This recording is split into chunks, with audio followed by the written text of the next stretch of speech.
अस्सलाम वालेकुम। I am Syed Abuzar. आज आप सीखेंगे 10 प्रोवर्ब्स जो बहुत ही ज़्यादा इम्पॉर्टेंट हैं। इससे पहले अगर आपने हमारे चैनल को सब्सक्राइब नहीं किया तो ज़रूर सब्सक्राइब करें। बंदर क्या जाने अदरक का सौदा, कॉस्टिंग पर्ल्स बिफोर स्वाइन। धोबी का कता, न घर का न घाट का। A person try to be on two sides goes nowhere. खरबूजे को देखकर खरबूजा रंग पकड़ता है।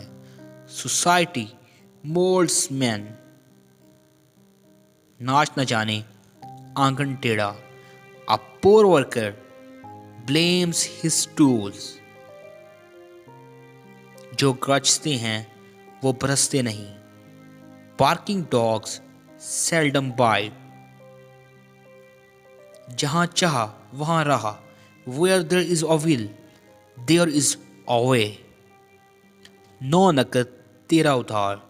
पेनी वाइज फाउंड पाउंड फुलिश। दूर के ढोल सुहाने होते हैं। The grass is always greener on the other side. बहती गंगा में हाथ धोना। Use the available to opportunities.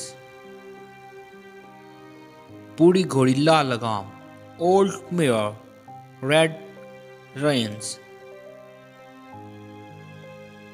चोर की दाढ़ी में तिनका। One is afraid of his or her crime. At the end, don't forget to subscribe my channel and push the bell icon for latest video. Thank you and thanks for watching my video.